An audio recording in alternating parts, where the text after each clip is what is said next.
చాలా మంది ఇప్పుడు ఉన్న జనరేషన్ జెన్జీ అవనివ్వండి, లేకపోతే ఎక్కువ వర్క్ చేస్తున్న వాళ్ళు కానివ్వండి, లేకపోతే IT, soft white collar jobs, వీళ్ళు మధ్యలో కొద్దిగా వీక్గా ఉన్నామని, లేకపోతే ఎనర్జీ డ్రింక్స్ తీసుకోవటం వల్ల మనకి బాగుంటుంది అని మనం అనుకుంటూ ఉంటారు. దీనివల్ల కొంతమంది అపోహ, పర్ఫార్మెన్స్ కూడా చాలా బాగుంటుందేమో అనుకుంటారు. కానీ మనము ఈ ఎనర్జీ డ్రింక్స్ తీసుకోవటం వల్ల వీటిలో హై కెఫీన్ అది ఉంటుంది.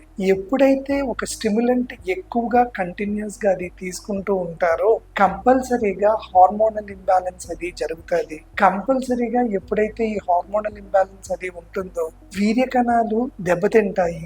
వీర్య కణాలు క్వాలిటీ పడిపోతుంది, క్వాంటిటీ పడిపోతుంది.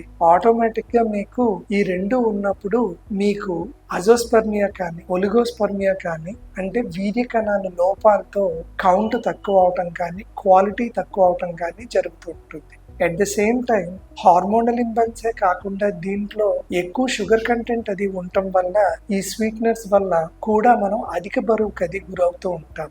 ఒకేసారి ఈ కెఫీన్ అయి తీసుకోవటం వల్ల కూడా, ఈ షుగర్ అది ఎక్కువ తీసుకోవటం కూడా గ్లూకోజ్ స్పైక్ అది ఎక్కువ అవటం జరుగుతూ ఉంటుంది. కంపల్సరీగా అధిక బరువు పర్ఫార్మెన్స్ ని ఇబ్బంది పెడుతుంది, క్వాలిటీ ఆఫ్ స్పర్మ్స్ ని, తర్వాత వాళ్ళ ఉత్పత్తిని, తర్వాత కదలికని అన్ని ఇబ్బంది పెడుతుంది. కాబట్టి ఎనర్జీ డ్రింక్స్ అన్నవి ఎటువంటి విధంగా కూడా ఎవరికి మంచిది కాదు. కంపల్సరీగా ఫర్టిలిటీ అంటే పిల్లలు కావాలి అని అనుకుంటున్న వాళ్ళల్లో ఈ ఒక్కటి ప్రమాదకరమైన అలవాటు. Smoking, alcohol, drugs, unwanted medication, heat, ఎక్కువ ఎక్స్పోజర్ టు వేడి, taking frequent hot water massages, sauna baths, ఇవన్నీ కూడా టెంపరేచర్ మనకి వృషణాల దగ్గర పెరిగిపోవటం వల్ల వీరి కణాలు చనిపోతూ ఉంటాయి, ఇబ్బంది ఎక్కువ అవుతూ ఉంటుంది.